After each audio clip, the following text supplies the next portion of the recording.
mastele.tv.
Me da muchísimo gusto poder iniciar una emisión más de Código Diverso a través de esta alianza en Aliades, Escándala, El Closet y Anodis.com. Me da mucho gusto recibir en la distancia a la doctora Yesenia Peña y a la doctora Lilia Hernández. Ellas son investigadoras del Instituto Nacional de Antropología e Historia, amigas de estos sitios, amigas personales, y pues muy apasionadas de esta línea de investigación que han hecho durante todos estos años en la Semana Cultural de la Diversidad Sexual y a través de un producto que creo que nació a la par, ahorita nos van a aclarar esa parte, que es la revista de estudios de antropología sexual. Yesenia y Lilia, de verdad, gracias por aceptar la invitación. Al contrario, Gabriel, para nosotros es un verdadero gusto estar en Código Diverso y qué bueno verte en estas redes y que continúes con esta labor periodística y sobre todo difusión del conocimiento, de las investigaciones y el arte que se hacen en materia de LGBT, de comunidades y por supuesto siempre en la defensa de los derechos humanos. Y en ese sentido, pues el día de hoy, pues compartimos con ustedes esta revista número 10, la revista de estudios de antropología sexual editada por el Instituto Nacional de Antropología e Historia y el CONACYT. Y fíjense, en este número vamos a encontrar cosas muy valiosas. Vamos a encontrar trabajos que explican las formas de vida de algunas personas y grupos que forman parte de los colectivos LGBTI, y también vamos a encontrar nuevamente la referencia constante de investigaciones sobre la preocupación del prejuicio, del crimen de odio, de feminicidios y también, por supuesto, transfeminicidios y crímenes de odio por homofobia, lesbofobia. Y elementos que también se configuran en esta revista y que nos llevan a plantear cuáles son esos nuevos patrones de conducta una vez que a alguna persona se le da su diagnóstico de VIH, cómo podemos minorizar los prejuicios y llevarlos a un escenario erótico y de deseo, donde también a la vez es un posicionamiento político de resistencia para que no muera la vida sexual. Todos estos elementos se configuran en esta edición número 10 de la revista de estudios de antropología sexual, que va a la par con unas reseñas sobre la sexualidad en Occidente, semillas de vida, la sexualidad, amor, erotismo en el México prehispánico, por supuesto. También se presenta otra reseña del libro Sexualidades diversas, problemáticas contemporáneas, donde nuevamente se abordan los esquemas, arquetipos, estereotipos sobre el cuerpo, las sexualidades, los roles de género y los sexos y géneros fluidos que hoy en día se reencuentran con estos fenómenos binarios que nos han estructurado en modelos patriarcales, hegemónicos, y que también se confluyen con sexualidades locales y prácticas locales de grupos originarios. Y finalmente el libro, El espectáculo de la violencia en tiempos globales, donde nos recuerda justo cómo la mediatización de algunos medios de comunicación pues nos dan imaginarios sociales sobre el cuerpo, la diversidad sexual y sobre todo los condicionamientos de la normalización simbólica de la violencia a través del arte, de la música, de refranes, chistes, canciones, etcétera. Todo es buffet, ustedes lo encontrarán en este número 10 de la revista de estudios de antropología sexual. Pero, como bien comentabas, Gabriel, ¿cuáles son los inicios de esta revista? Y para ello, pues Lili, yo creo que nos puede platicar un poco. Bueno, esta revista, bueno, antes que nada, gracias Gaby por la invitación y gracias a quienes nos van a visualizar en este video. Antes que nada, la revista surge como parte del proyecto de investigación de antropología de la sexualidad que Yesenia tiene adscrito a la Dirección de Antropología Física del Instituto Nacional de Antropología e Historia. Como bien comentas, parte de ese proyecto de investigación de Yesenia, pues han sido las Semanas Culturales de la Diversidad Sexual, que se llevaron a cabo primero exclusivamente en la Ciudad de México y después ya se llevaron a varios estados de la República. Y una inquietud también fue, bueno, aparte de hacer el evento, ¿qué otra cuestión podemos hacer para que el conocimiento, para que la difusión de investigaciones, reflexiones que se están llevando a cabo sobre sexualidad, también se pueda difundir de otras maneras? Y parte de ese resultado es justo esta revista que edita Yesenia, que ahora también ya estoy participando en la edición con ella de este medio, para difundir también. Y en un lenguaje accesible, que aunque son, como hemos platicado alguna vez, que aunque son artículos que son resultados de investigación, pues bueno, que también sea accesible en el lenguaje y en el costo, y que también, no nada más en cuanto a costos, sino también está ya de manera electrónica la revista. Exacto. Entonces cualquier persona puede consultar la revista, puede leerla, puede checarla, analizarla, discutirla, que es el fin que tiene esta revista, ¿no? Sí, yo en ese sentido voy a compartir ahorita la pantalla porque era importante hacerlo. Y bueno, habrá que decir que dentro que el Instituto Nacional de Antropología e Historia tiene una mediateca, ¿no? Que inició en la administración pasada y que ha estado como incrementándose, y hay muchísimas cosas disponibles ya de manera gratuita, ¿no? Descargable, algunas descargables, algunas se pueden leer ahí, pues, pero la inmensa mayoría son descargables. Y en este caso, la revista de estudios de antropología sexual están absolutamente todos los números, desde el 2005, ¿no? O sea, ahorita les pregunto por qué hay como ese brinco, pero la primera fue en el 2005 y bueno, a partir del 2010 es anual. Cuando pensamos en una revista, pensamos, ¿no? Alguien decía, oye, pero es que es un libro. Y yo, bueno, es que es una revista académica, ¿no?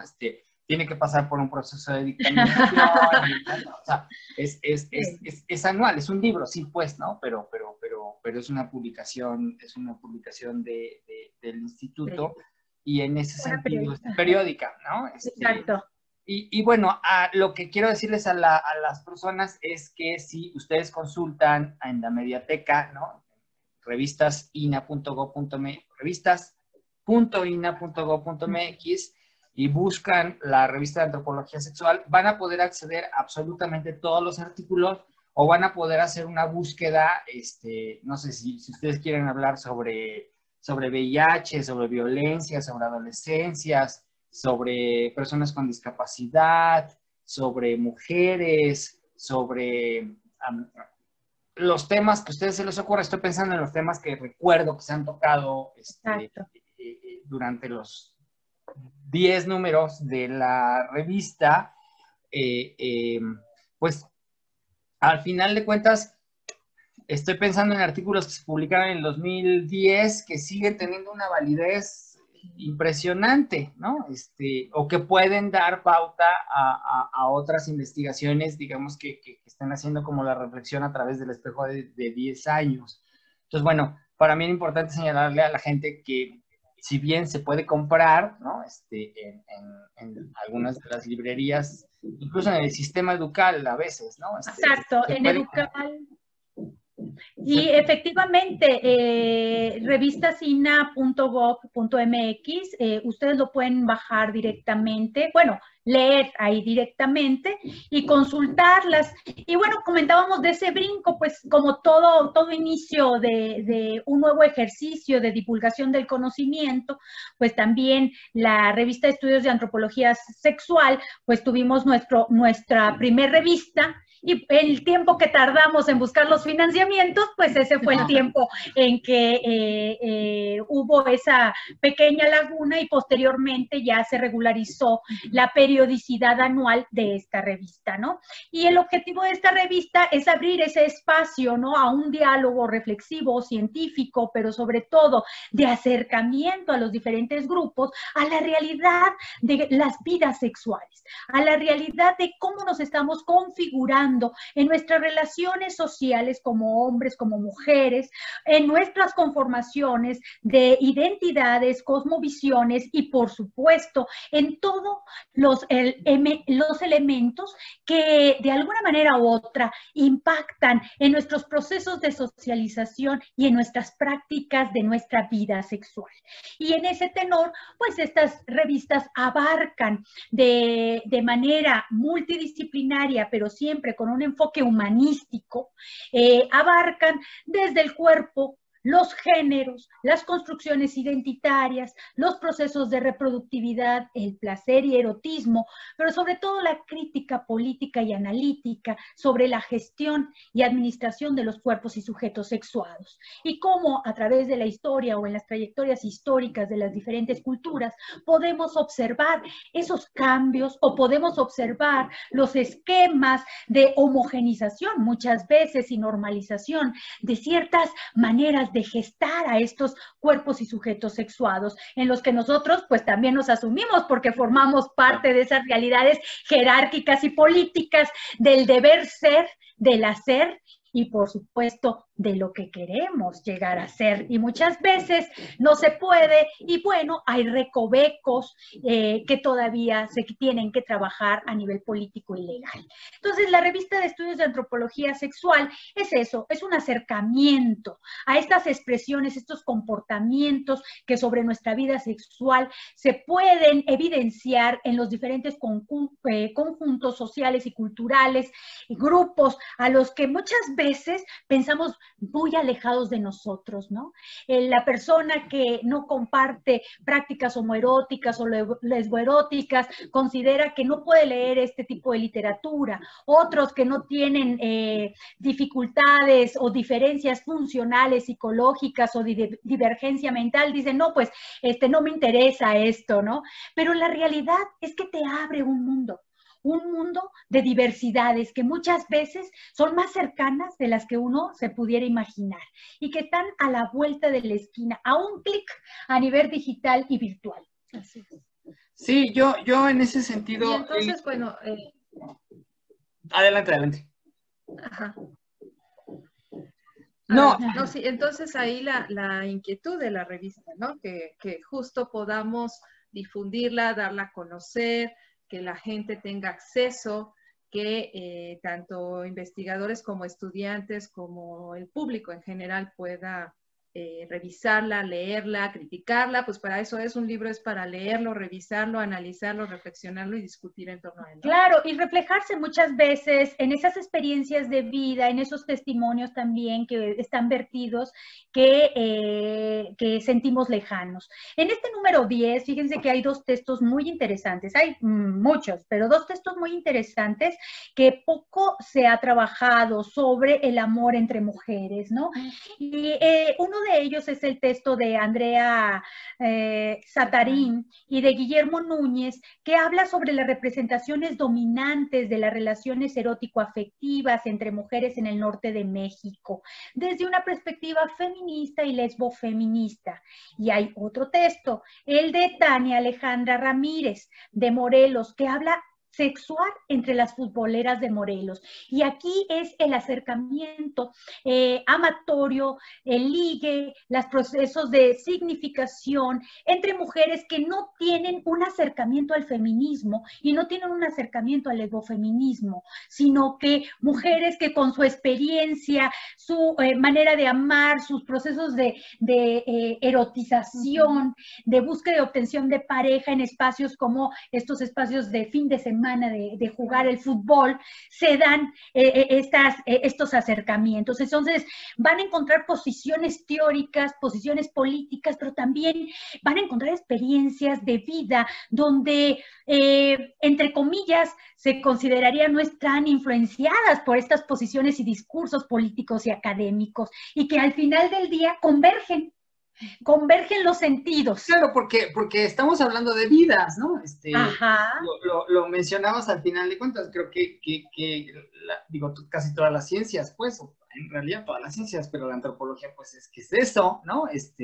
Al final se inmiscuye directamente con lo que somos como mujeres y como hombres.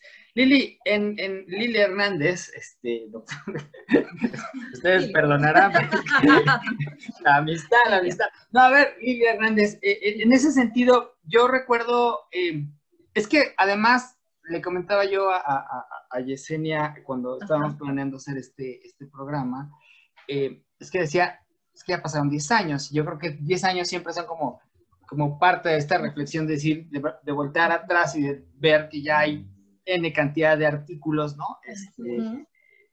Y ahora cuando ya ves que está de moda este rollo de la interseccionalidad, y de repente la gente dice, y yo, a ver, no, espérense, eso se está hablando desde hace un rato, quizás no así, pero creo que una de las cosas que ha hecho tanto la semana como la revista es justo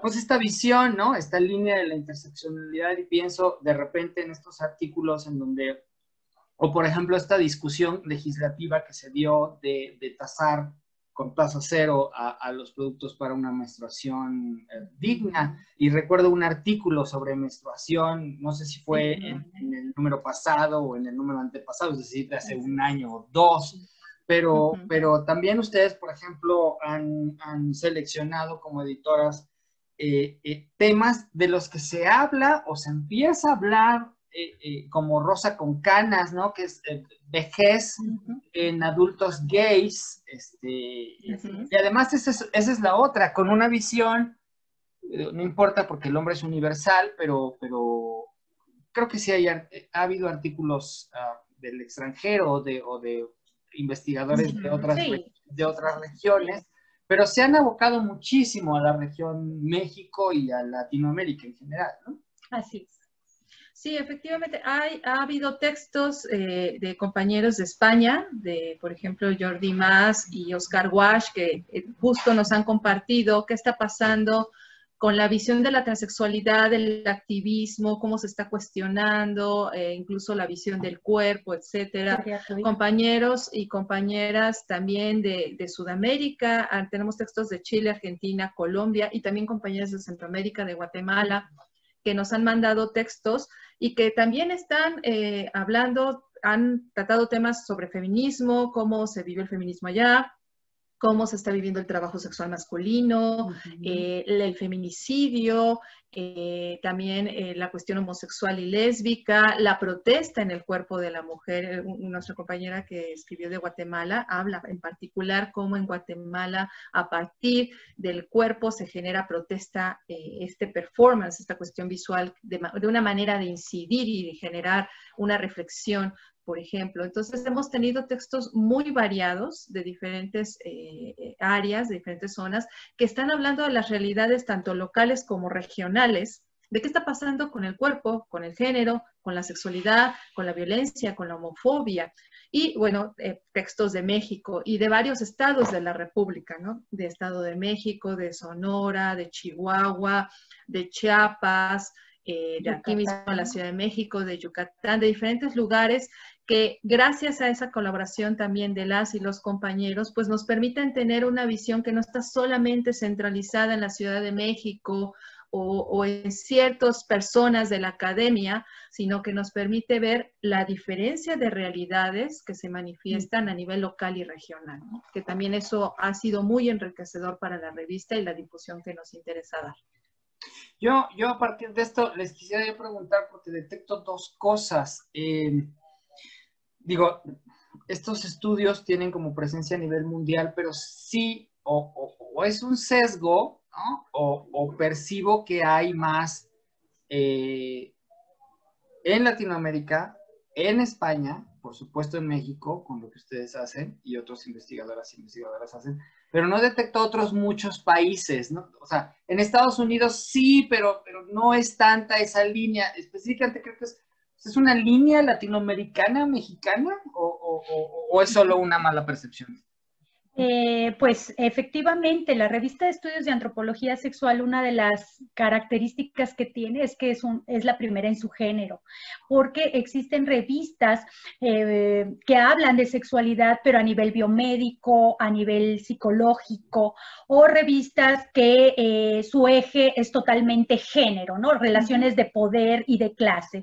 Entonces, para nosotros es un verdadero gusto y honor que sea México quien lleva esta línea de una revista humanística de antropología sexual, donde la sexualidad se está posicionando, las prácticas, las representaciones, pero sobre todo también las reconfiguraciones políticas, económicas que influyen en el ser sexual, los que nos están dando una guía de reflexión a investigadores, artistas y a los interesados en este proceso de lo que es la biopolítica en términos de la sexualidad humana, ¿no?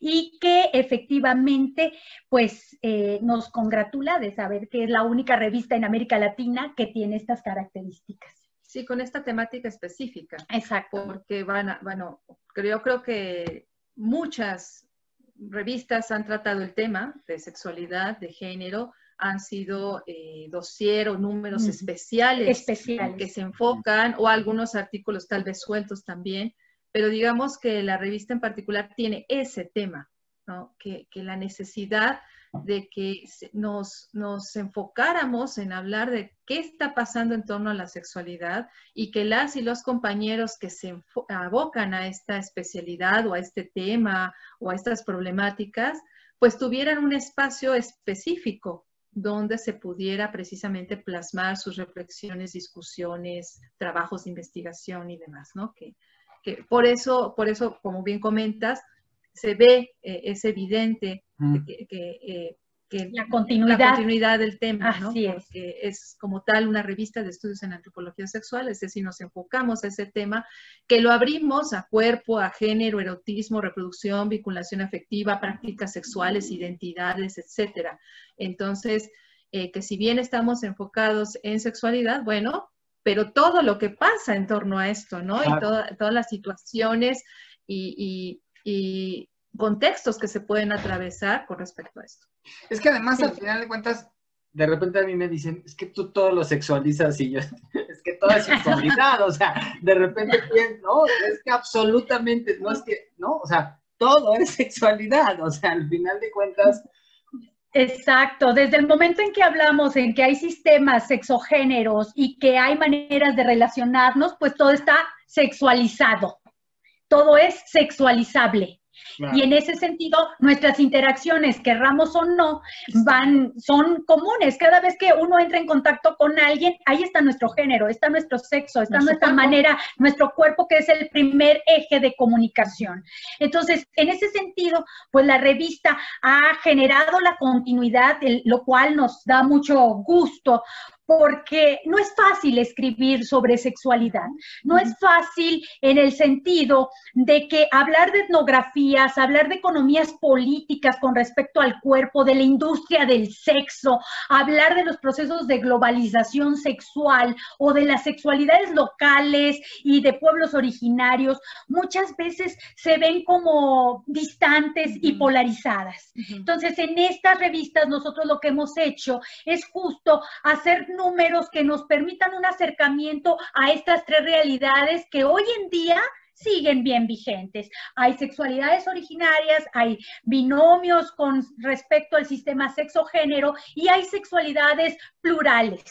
¿En qué sentido? En sexos y géneros fluidos que hoy en día las nuevas generaciones están apuntalando. Pero no solamente es eso, es una reconfiguración también del parentesco, es una reconfiguración también de la búsqueda y obtención de pareja, de cómo nos... Exacto, de cómo nos vamos a integrar en estas conformaciones de aparejamiento, de consolidación o no, de familias diversas, monógamas, polígamas, etcétera, y cómo las leyes muchas veces pues no van tan adelantadas como nuestras comunidades, ¿no? Claro. Van adelantadas a la exigencia de ciertos derechos y sobre todo de la ubicación de estos derechos civiles y que bueno, hoy en día son importantísimos y que en los nuevos números de la revista de estudios de antropología sexual ustedes verán pues prácticas sexuales y etnografías en tiempos del COVID, la nueva reconfiguración de la geografía sexual y seguramente nos van a estar llegando artículos sobre nuevamente la relación moral y ética que guardan las ideologías religiosas ante la postura del papado, ¿no? Que acaba de expresar, ¿no? Sobre las poblaciones lésbicas y gays, donde tienen derecho a formar parte de una familia. Y de una Grey. Sí, es que... Así es. Vuelvo, ¿no? O sea, regresando ya me quité la duda de los países, pero ahora hacia el interior de México también percibo mucha investigación, y el otro día lo platicaba con alguien sobre literatura, es que algo pasa como a partir de Michoacán para arriba. Estos estudios en masculinidades, pienso en Núñez Noriega, pero hay muchos más investigadores que están haciendo, pero por alguna razón es en el norte, y yo lo entendería muy básicamente porque qué bueno, o sea, es en el norte en donde se ven estas masculinidades como mucho más construidas o más fuertes o mucho menos dúctiles, y sin embargo es ahí donde se están haciendo estas reflexiones, ¿no? Pero hay otras investigaciones en Jalisco y en Durango, estoy pensando en las que recuerdo que se han publicado y en otras que no se han publicado en la revista pero que se están haciendo, y también percibo otro polo en Chiapas, en Chiapas y en Yucatán. Entonces, ¿ustedes por qué creen que sea, digo, se dan en todos lados, ¿no? Claro. Pero percibo que hay más en el norte, whatever that means norte, y en esta parte última de México que es las fronteras, por alguna razón es en las fronteras en donde pasa esto. No sé si es percepción otra vez. Yo creo que tu percepción viene justamente de ver que son las realidades que están enfrentando, ¿no? Las y los investigadores siempre vamos ligeramente atrás de la realidad que nos está presentando, ¿no?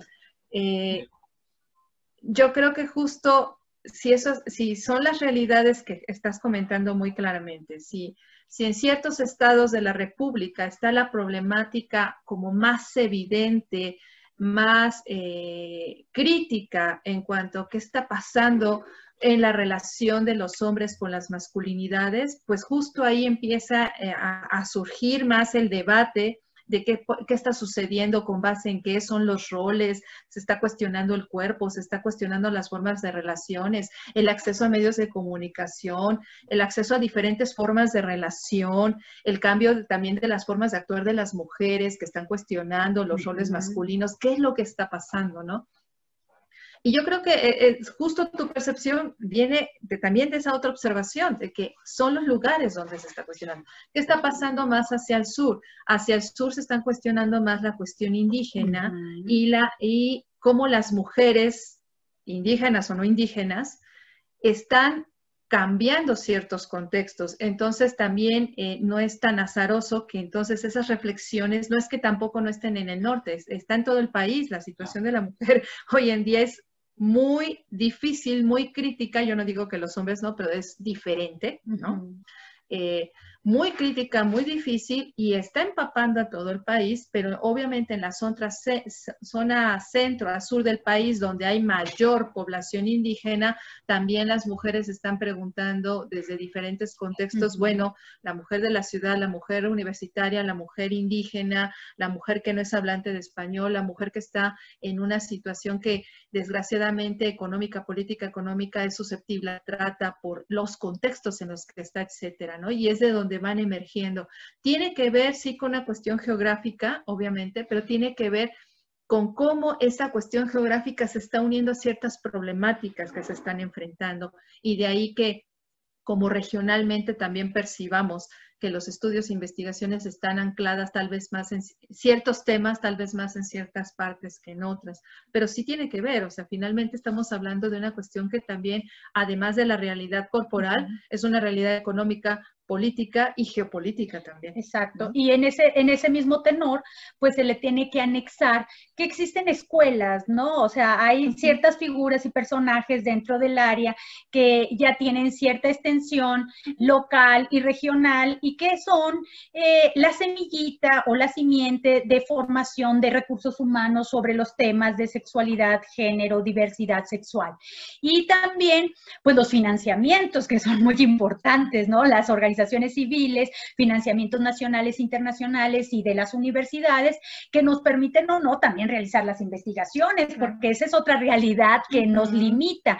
Pero al final de cuentas, como investigadores del área, siempre nos damos a la tarea de poderlo realizar. Y nos encontramos y nos vamos fortaleciendo. De ahí que podemos observar cómo los medios de comunicación, esta sociedad ya digital o 5.0, nos permite un acercamiento y un encuentro. Por ejemplo, esto que decías de las masculinidades, que el Congreso se da principalmente en Sonora, pues ya lo podemos ver en todas partes, ¿no? O los congresos que tenemos nosotros de las Semanas Culturales de la Diversidad Sexual, pues ya también lo podemos ver de manera masiva, aunque lo llevemos a nivel local a algún estado. Y esto es muy importante porque nos permite un acercamiento, un afianzamiento, pero también estar vigente en cómo la tarea de investigar, la tarea de difundir y sobre todo de encontrar las realidades en sus contextos, sigue vigente. Y esta no va a morir porque la gente tiene voz y tiene necesidad de ser escuchada. Entonces, muchas veces se acerca a nosotros también para poder hacer trabajos colectivos, ¿no? Y muchos investigadores estamos haciendo estos cuerpos académicos que nos permiten tener más presencia y más consolidar los estudios, ¿no? Así como también se han llevado a cabo elementos de acuerdos macro, ¿no? Entre instituciones para el desarrollo de investigaciones en materia de derechos humanos, diversidad sexual, con ejes de género, sexualidad y cuerpo, que también esa es otra realidad, ¿no? Como los financiamientos, como la realidad económica del país, pues también está afectando a los estudios, ¿no? Claro, claro. Pues para mí era súper importante hablar en estos 10 números, estos 10 años, ¿no? 10 años de la revista, de la revista de estudios de antropología sexual, para decirle al público que no la conozca que es accesible, que sí, se puede comprar, pero que además se puede descargar vía electrónica en la mediateca. Busquen revista de estudios de antropología sexual INA y el Google los va a llevar a la liga en donde meterse. Pueden hacer una búsqueda si no quieren descargar. Yo descargaré toda la revista, ¿no? Pero si quieren hacer una búsqueda específica de temas, se van a llevar una sorpresa al ver la cantidad de temas que se han abordado y temas que a lo mejor hoy pueden ser como muy comunes, pero que se han abordado desde hace 10 años o desde hace 10 números, ¿no? Entonces, y otros temas que a lo mejor ni siquiera la gente se imagina, pero que ahí están y que se han abordado y que se van a seguir abordando en los próximos números. Lilia Hernández, Yesenia Peña, investigadoras del Instituto Nacional de Antropología e Historia. De verdad, gracias por la oportunidad que nos dieron de platicar de la revista y decirles que no tengo que decirles que el espacio está abierto para todo lo que están haciendo, porque además estas dos mujeres están muy movidas, no nada más en esta línea de investigación, sino en otros temas.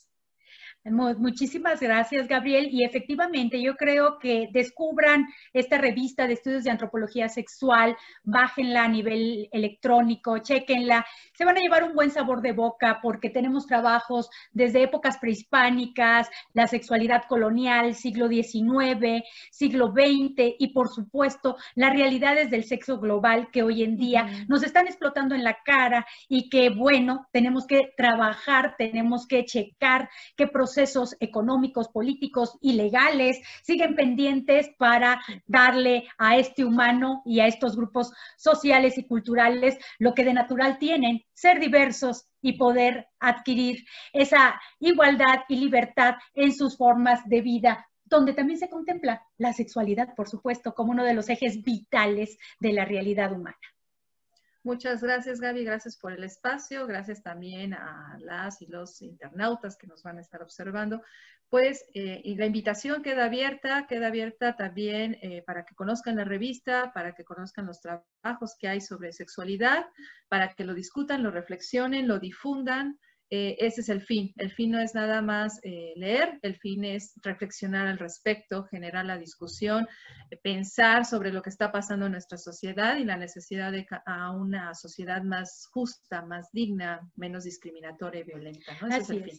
Porque recordemos algo, al final del día lo que queremos es tener formas de vida más armónicas, libres de una convivencia pues llena de violencia. La violencia no puede ser un eje constructor de nuestras relaciones, ¿no? Sino tiene que ser la diversidad, los derechos humanos, por supuesto, la perspectiva de género, la interculturalidad, pero sobre todo que uno de los aspectos de la vida más difíciles de cambiar son los hábitos culturales. Entonces, este tipo de revistas nos acercan, nos brindan información, pero sobre todo nos abren un mundo de posibilidades para reflexionar sobre nosotros y sobre los otros como un espejo de nuestras mismas prácticas y representaciones sexuales.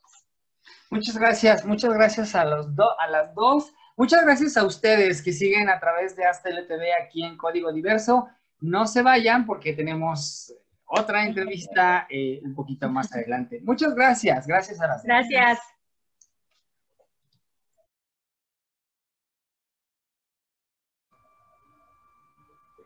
Me da muchísimo gusto poder recibir a través de este espacio en Código Diverso, a través de Hasta LTV, de Alianza Todes Escándala, el Closet LGBT y anodis.com. Me da muchísimo gusto poder recibir a Alonso Hernández. Él es historiador y bueno, me parece que es una de las personas que más ha insistido en la recuperación de la memoria, en la recuperación de las personas que han fallecido, de rendirles homenaje, de rendirles memoria, pero a través de archivos y memorias diversas. Coordina los martes del taller en el Centro Cultural Voces, ahí en la zona rosa, en la Ciudad de México, y además, porque es muy movido siempre, coordina el Seminario Histórico LGBT de México, que en esta ocasión, por las circunstancias que todos sabemos, será completamente virtual, con varias sedes además, pero de la programación, de lo que va a haber, de quiénes van a participar, de cómo es la participación. Me da muchísimo gusto recibirte, Alonso, de verdad. Qué bueno verte bien y qué bueno verte tan activo con el seminario. Muchas gracias, Gabriel. De veras que es un privilegio que estemos aquí, que estemos bien y que podamos seguir haciendo muchas cosas. Sí, me da mucho gusto un privilegio la virtualidad. Oh, sí. Fuera del aire, no le voy a decir todo lo que le dije, ¿verdad? Pero no, la verdad es que me da mucho gusto poder estar contigo a través de este espacio, porque el seminario es bien conocido en algunos círculos, ¿no? Por algunas personas, pero creo que la virtualidad te va a dar la oportunidad, ya te la ha dado y creo que ya lo tienes como bien medido a través de los martes del taller y de los eventos que has venido haciendo, pero creo que le va a dar, sobre todo a la gente, la oportunidad de conocer de cosas y de casos, porque no te lo tengo que decir, yo a través de Código Diverso y de la participación que he tenido en estos espacios, me he dado cuenta, y yo creo que por ahí inicio, que hay como un boom de querer conocer historia LGBT, de quererla difundir más y de querer leerla, participarla, escucharla. Percibo que hay como un boom, o a lo mejor es solo percepción. Yo creo que efectivamente hay un boom de poquitos años para acá, y yo creo que, yo diría que en parte lo que ha hecho Archivos y Memorias ha puesto su granito, como lo ha hecho también Jaime Cobian, como lo ha hecho Germán Pasos, como lo ha hecho Javier Lizárraga, que de alguna manera han provocado que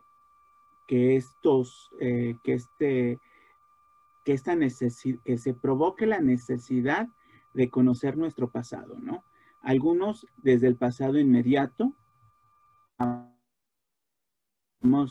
desde los inicios del movimiento, otros desde un pasado un poquito más remoto, como los 41, otros más se van hasta Levana con Cortita de la Encarnación, y los famosos sométicos que fueron quemados, y algunos ya empiezan a explorar lo que es la época prehispánica, ¿no? La riqueza de las sexualidades y de los géneros en época prehispánica. Entonces, estamos viendo que después de no haber tenido una academia LGBT constituida y fuerte en los centros educativos, en las grandes universidades, por fin existe el interés y la apertura para que los estudiantes de licenciatura, maestría y doctorado hagan trabajos que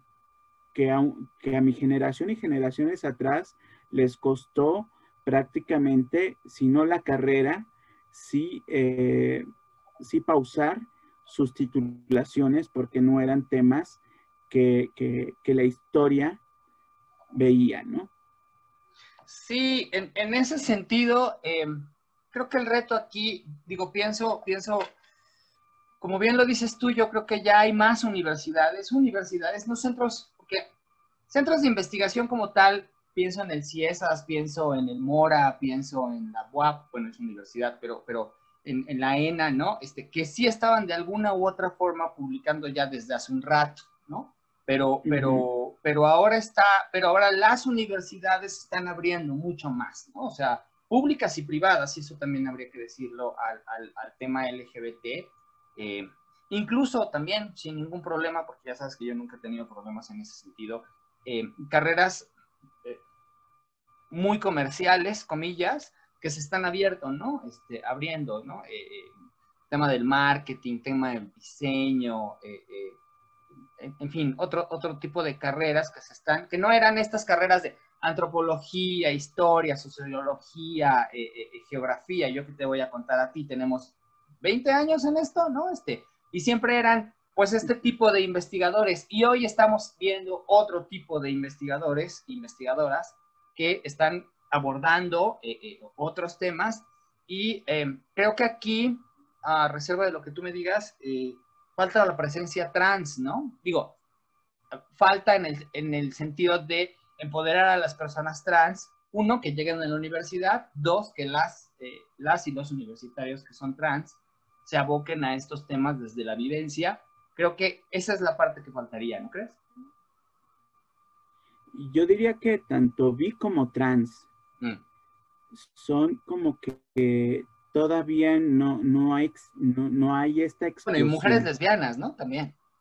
Y de mujeres lesbianas, el problema con las mujeres lesbianas, si hay académicas, si hay estudiosas, pero son muy pocas. Todavía creo que hay muchos silencios dentro del ámbito lésbico, y por eso la conferencia magistral de este seminario la va a dar la doctora Adriana Fuentes de la UAP, que ha trabajado el tema de la historia lésbica, del movimiento lésbico en México. Entonces, Entonces, desde que estábamos pensando, dijimos, necesitamos provocar que las compañeras lesbianas, que las estudiantes lesbianas le vayan entrando al rollo de la historia, le vayan entrando a la investigación, le vayan entrando a la problematización, porque de repente tú hablas de, a lo mejor tú hablas de investigadores gays de historia y a lo mejor somos por lo menos más de 10.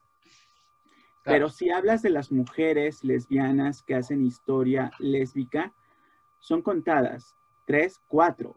Sí. ¿Sí? Y yo creo que se merecen una profunda revisión de toda su historia porque es muy rica. Solamente que ellas son las únicas que lo saben. Y las mujeres trans, yo insistiría en esa parte, ¿no? Porque pienso que hay mucha historia que contar de las personas trans y también, de manera académica al menos, pocas son las personas que lo han abordado y pocas son las personas que creo que en este momento se están dedicando a ello. Sí, de hecho, hace como unos 5 o 6 años, recuerdo, que di una conferencia de los 41 y Mirna Pulido me preguntó que por qué, que dónde estaban las trans en los 41. Y yo le dije, bueno, mi visión es una visión gay, pero se necesita que se haga la visión trans sobre los 41. Claro. ¿Sí? Porque aparte es lo que, la historia es tan padre que te permite ver un mismo acontecimiento desde distintos puntos de vista, desde distintas formas de abordarlo. Los 41 se puede abordar desde las homosexualidades, las bisexualidades, las trans, los estudios trans, ¿no? O los estudios queer, ¿no? Por ejemplo, y cada visión le aumenta, le quita, le pone y provoca otro tipo de estudios. Y eso es lo padre.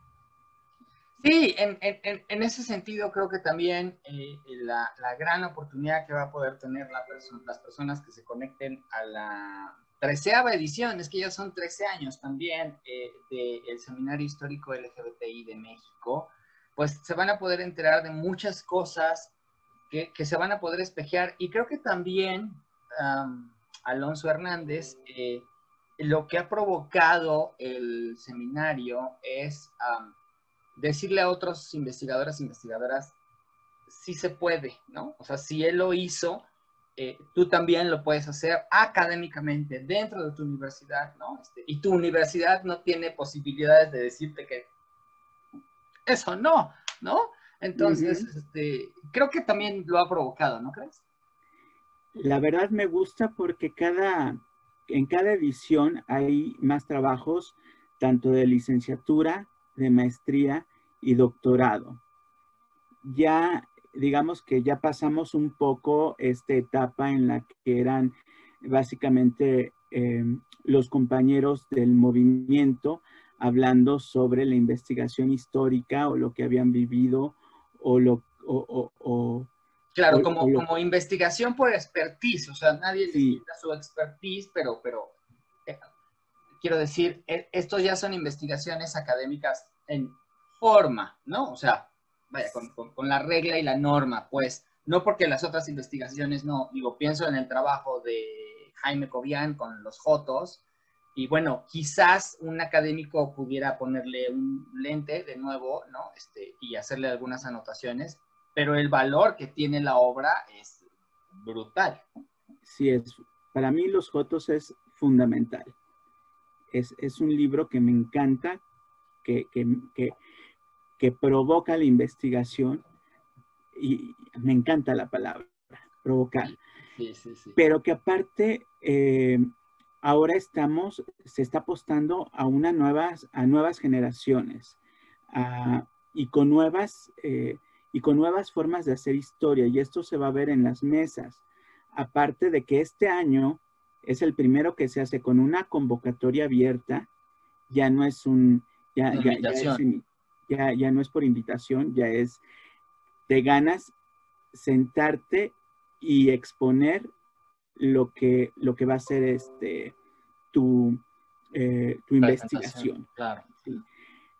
Y aparte, ya lo habíamos pensado desde el año pasado, desde hace 2, 3 años, la necesidad de dejar de vernos al ombligo de la Ciudad de México y hacer un seminario que involucrara a otros estados. Sí, esa parte me parece sensacional y creo que es una cosa de las que se tienen que destacar de esta edición número 13 del Seminario Histórico LGBTI de México. Estoy platicando con Alonso Hernández, el coordinador del programa durante todos estos 13 años.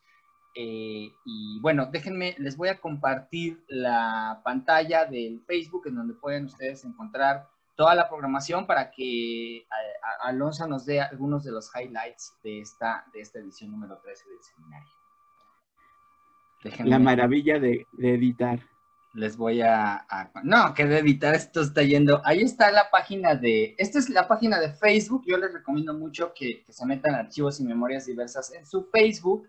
Está así como Archivos y Memorias Diversas. Es bien fácil, en su Facebook. Y acá en el Facebook, Alonso ya subió la programación del Seminario Histórico LGBTTI Mexicano en su edición número 13, que va a tener, a ver, Alonso querido, va a ser virtual solamente, pero va a tener diversas sedes. Esa parte, cuéntamela. Son distintas sedes, va a ser semipresencial, y al decir semipresencial, es que solamente hay una sede que va a abrir. Todas las demás sedes están cerradas, y todas las demás sedes lo van a hacer de manera virtual. ¿Quiénes lo van a hacer de manera virtual? Museo Memoria y Tolerancia, ¿sí? Lo va a hacer la Galería José María Velasco, y el Museo de la Mujer. Que era como su sede habitual, ¿no? La que más era habitual de todas. Pero también el Museo Memoria y Tolerancia desde hace un rato. Eso quiere decir que la gente que va a dar la ponencia va a estar en la sede, pero la sede va a estar cerrada al público no. O solo es la sede virtual. Eso quiere decir que es la sede virtual, que la manera de hacerse del contacto para entrar, por ejemplo, para entrar a las mesas Tijuana y Oaxaca, es a partir del Museo Memoria y Tolerancia. En la sede, vía Zoom, me parece que ahí son. Vía Zoom. Sí, se tienen que meter. Ahorita vemos esa parte del Museo Memoria y Tolerancia.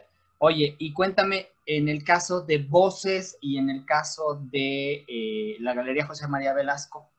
José María Velasco va a ser virtual porque no existen las condiciones para hacerlo presencial. ¿En su Facebook o a través de YouTube? ¿No sabes cómo va a ser? A través de Zoom.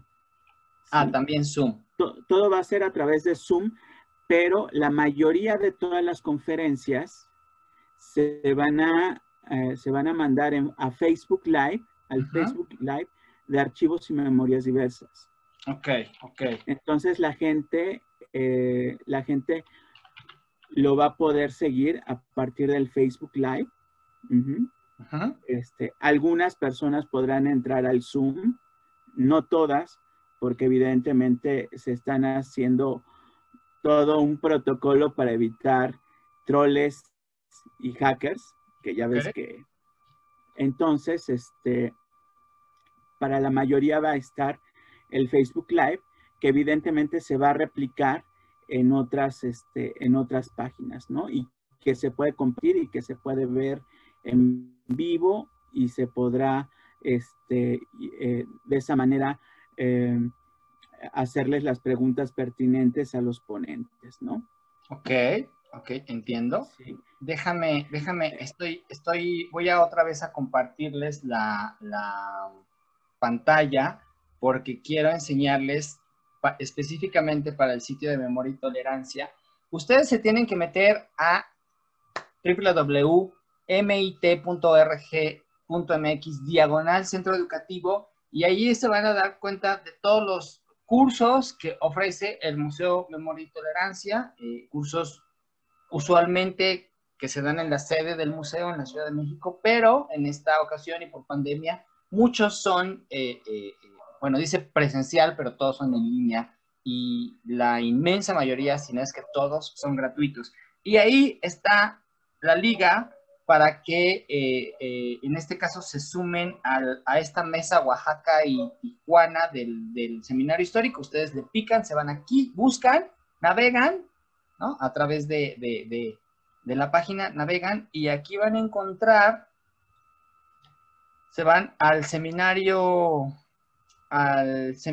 histórico LGBTI mexicano. Nuestra historia es la suma de diversas voces. La mesa es Tijuana y ahorita me cuentas, entiendo por qué, pero ahorita me cuentas. Le ponen aquí, inscríbete, ponen su nombre, su apellido y un correo electrónico, y a vuelta de correo el sistema del Museo Memoria y Tolerancia les da la liga de Zoom para que ese día se puedan meter y ver la actividad en línea a través de Zoom. Pero me decías, y eso es importante decirlo, que porque me he topado con gente que dice, es que no le entiendo el Zoom.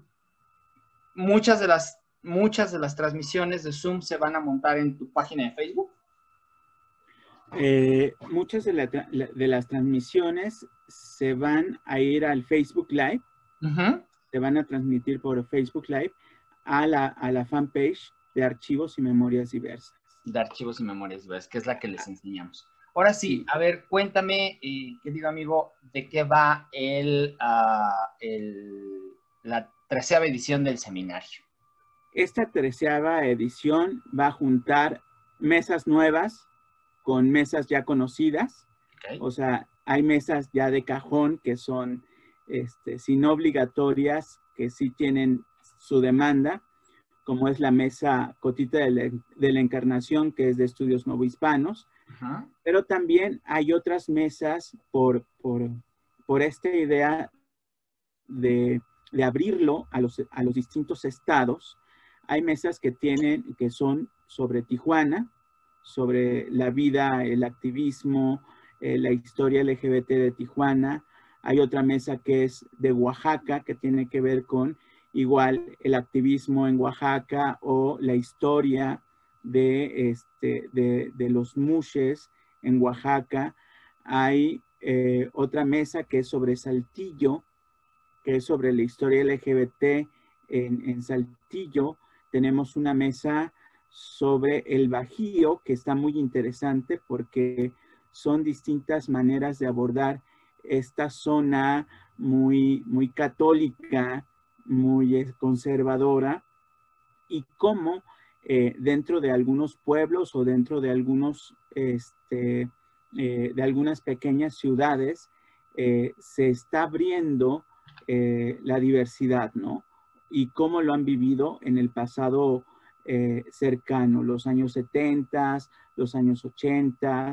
Vamos a tener, ya se instituyó para este año la mesa Francisco Galván de estudios históricos sobre el VIH. Sí. Esa está.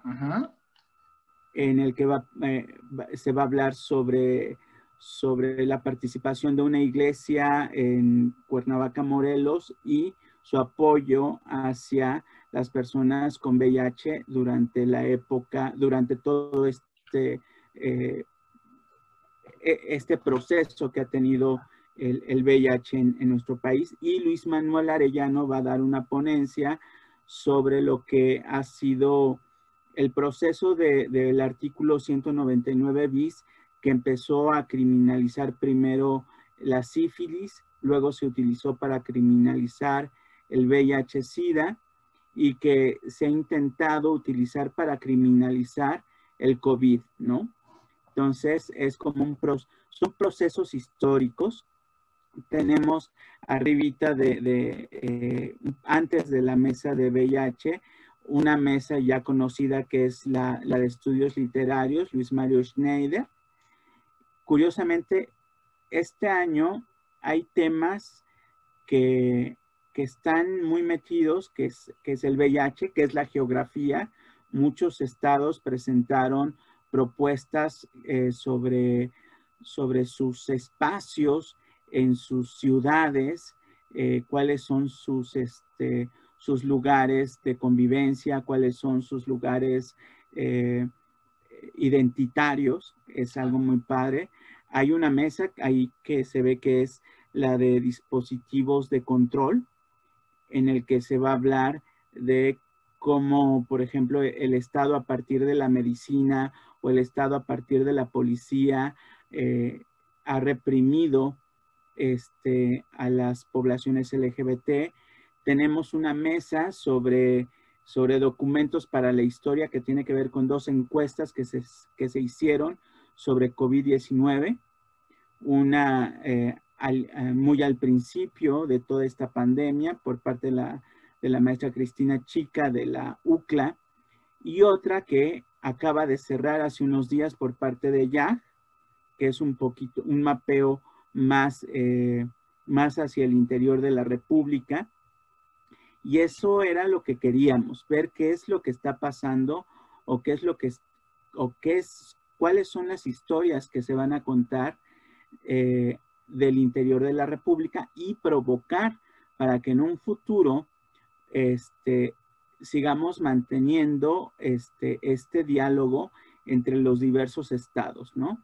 Que le vayan rascando un poco más hacia atrás, como lo hemos hecho en la Ciudad de México, en Guadalajara o en la propia Oaxaca, hasta tratar de encontrar nuestras raíces más profundas en todos los estados, en municipios y demás. Vamos a tener, ¿sí?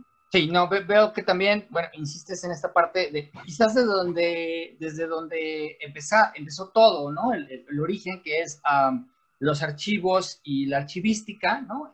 Tú Sí. muy al principio estabas muy clavado en este tema, ¿no? De los archivos. De hecho, así se llama Archivos y Memorias Diversas, porque tú siempre has insistido en pues en el rescate y la procuración de la conservación de las memorias y de los archivos de las personas.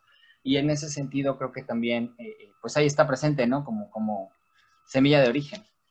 Sí, de hecho, le dimos un nombre a la mesa de archivos y archivística, que es Ignacio Álvarez, que fue, digamos, el precursor de todos los archivos LGBT en México, quien constituyó el CIDOM, el famoso CIDOM. El Centro de Investigaciones de las Homosexualidades en México. En México, precisamente. Y se va a presentar un archivo que es de Aguascalientes, que es un archivo queer. Okay. ¿Sí? Entonces, Alicia Cruz nos va a mostrar qué es lo que están haciendo de rescate en Aguascalientes.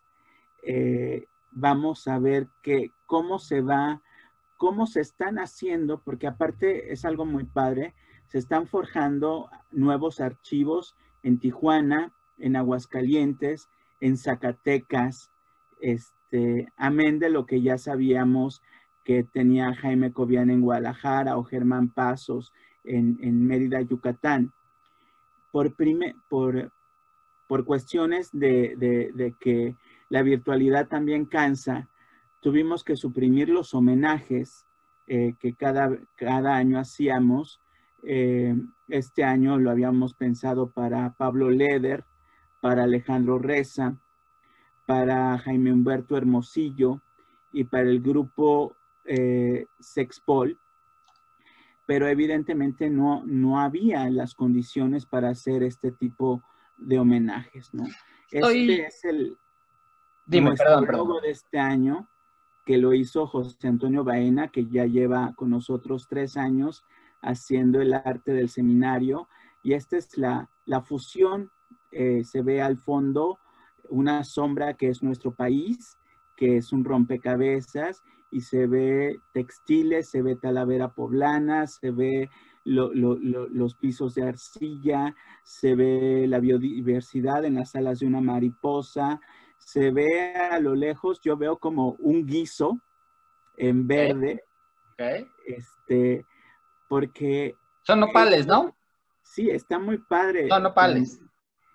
Lo verde son nopales, sí. Sí, son los nopales. Y un tejido bordado. Estoy hablando con Alonso Hernández acerca de la ya muy pronta edición de la edición número 13 del Seminario Histórico LGBTTI Mexicano, que se realizará del 3 de noviembre al 7 de noviembre en sedes virtuales, pero sobre todo en la página de Facebook de Archivos y Memorias Diversas y en otros plataformas, sobre todo Zoom, a través de Voces en Tinta, a través del Museo de Memoria y Tolerancia y a través de la querida Galería José María Velasco en Tepito, en la Ciudad de México. Oye, Alonso, vas a tener presentaciones de libros, cuéntame.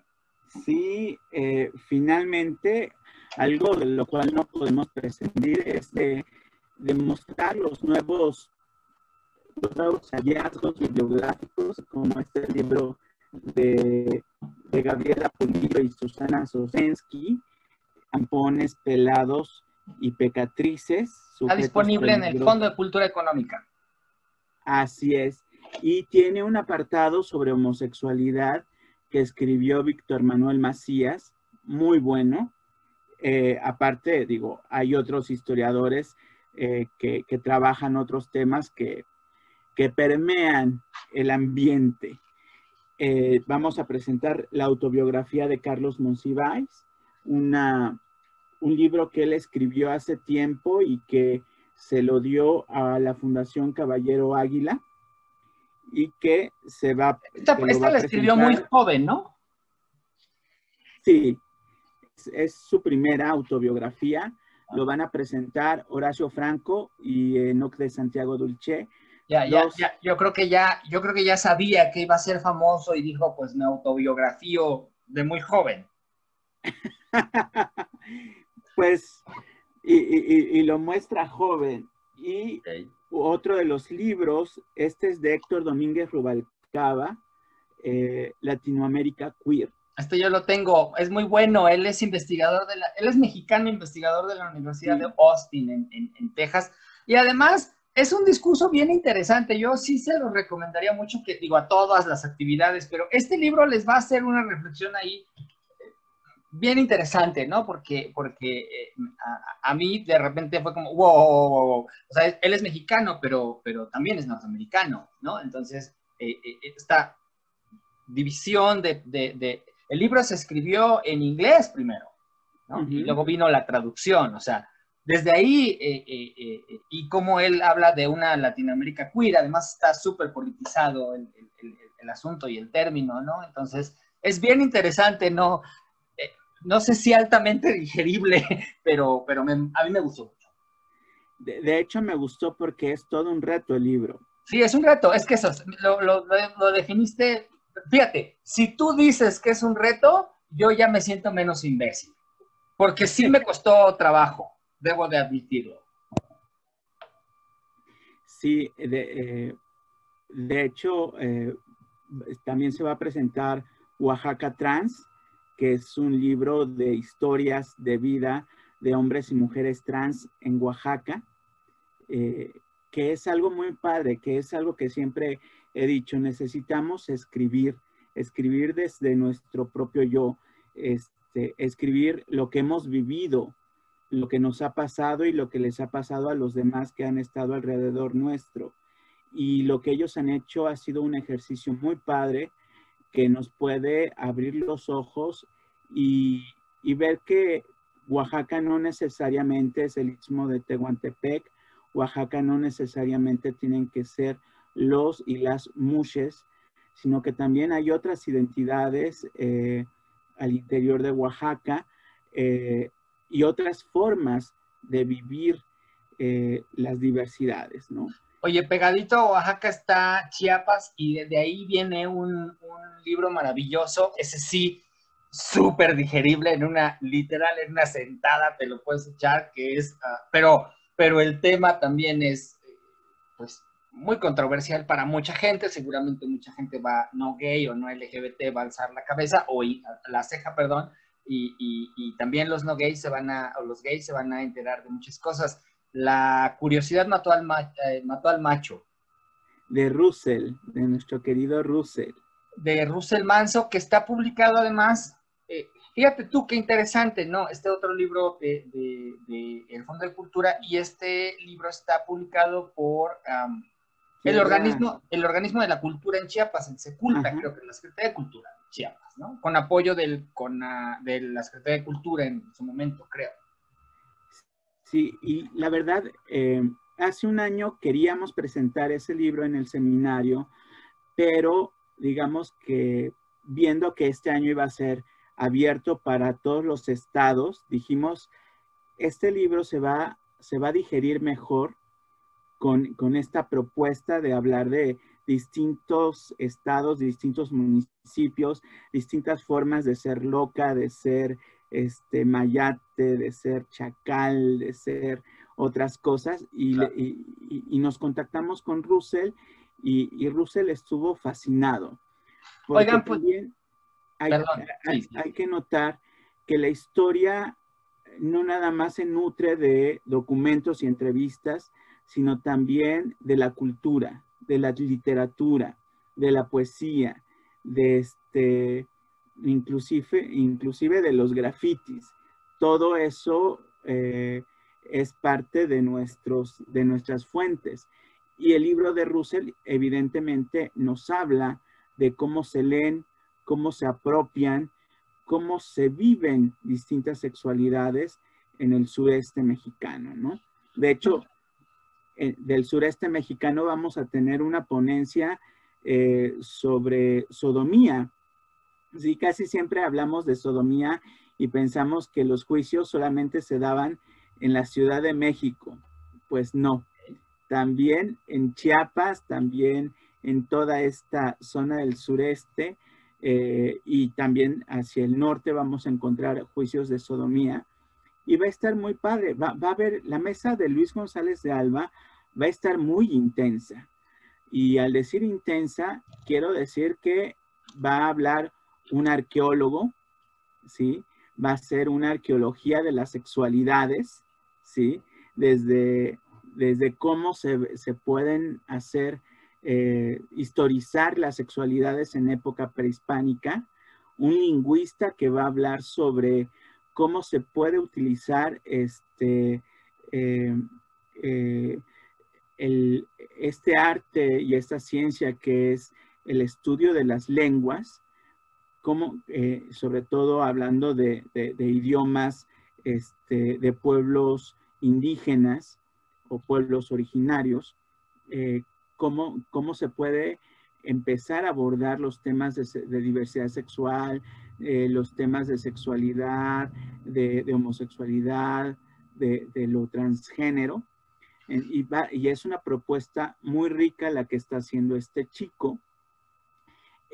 Oye, ahí, va a haber, veo una mesa latinoamericana y del Caribe y quisiera yo terminar, pero decirles con esta parte que digamos que es el último día porque, digamos, yo creo que es como el pretexto. Nos decías que el seminario se va a ampliar. Sí.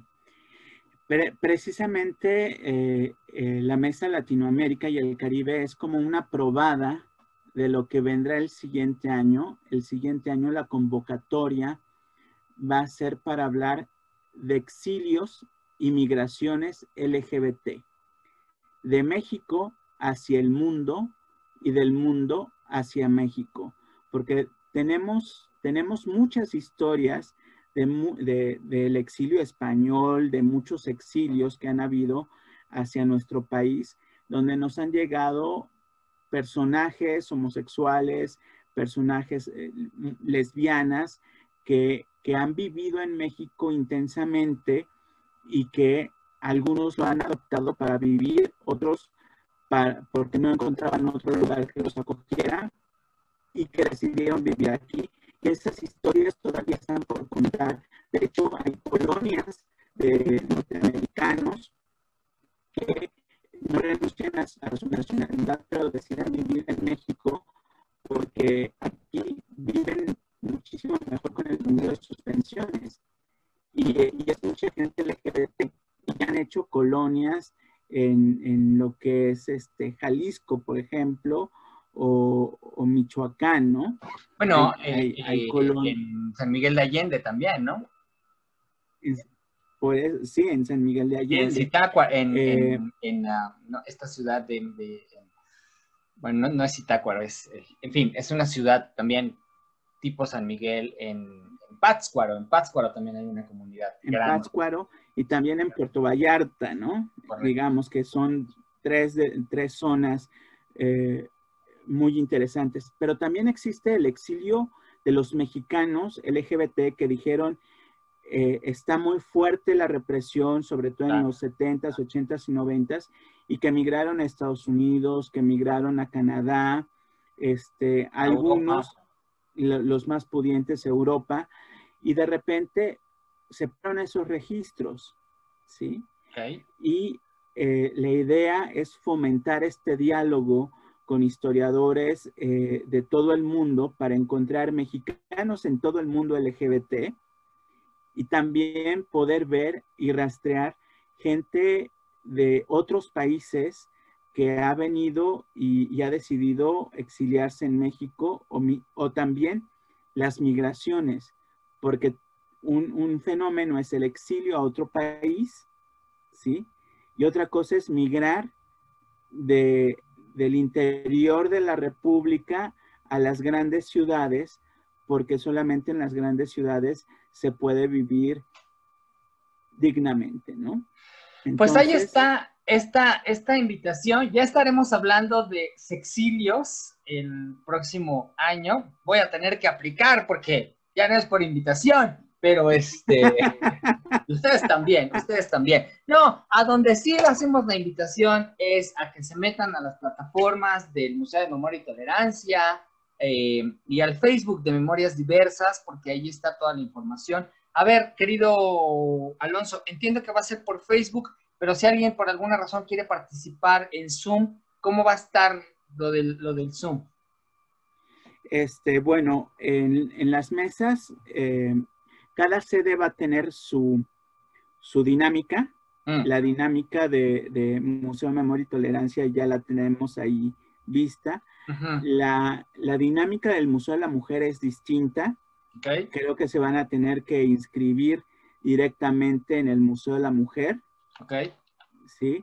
Mandar un correo que quieren participar en alguna de las mesas.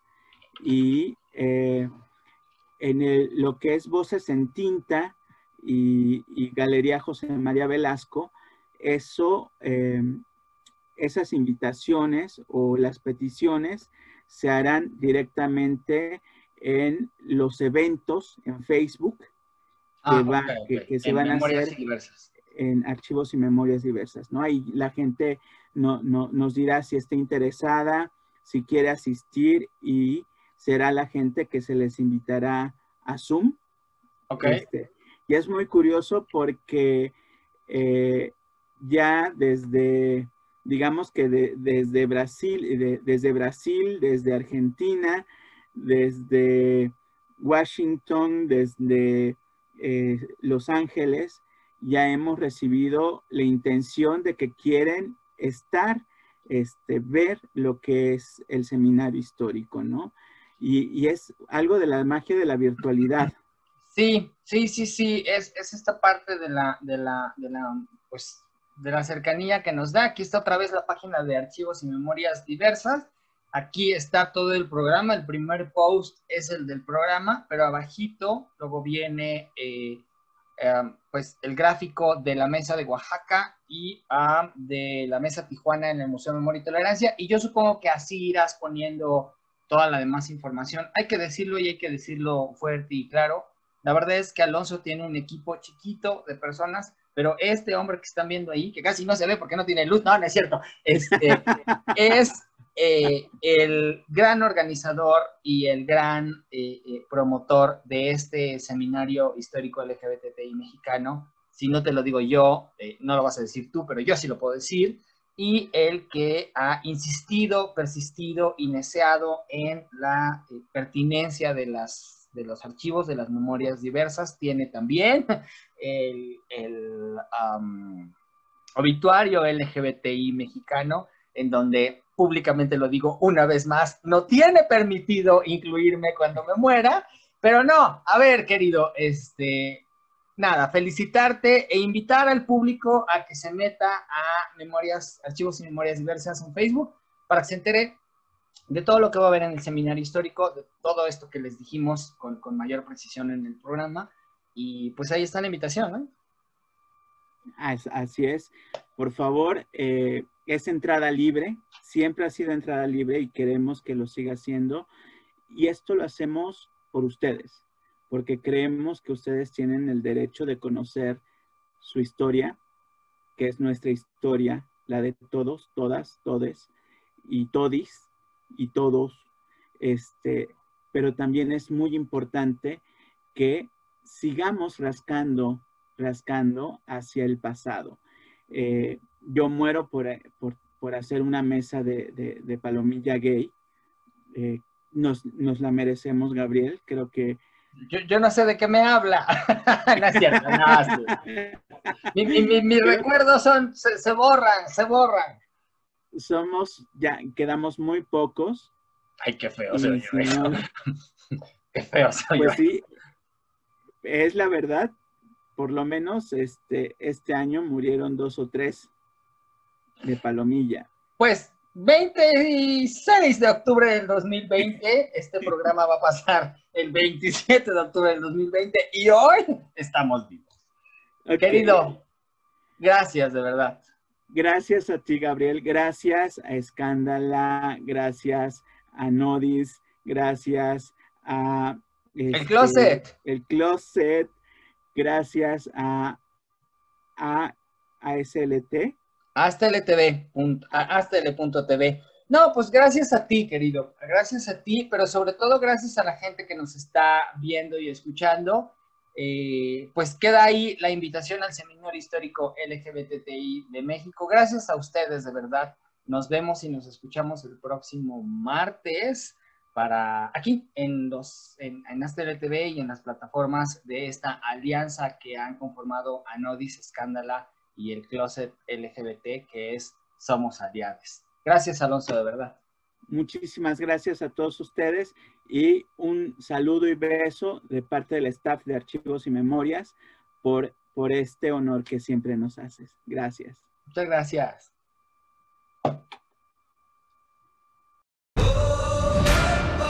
ASTL.tv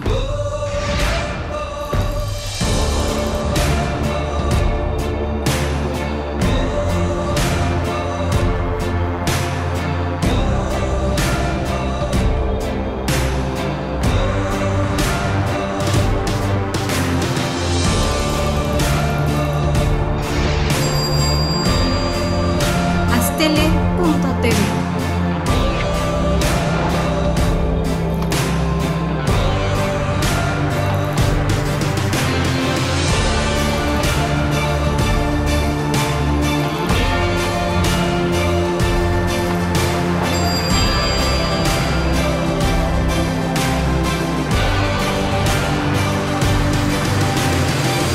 ASTL.tv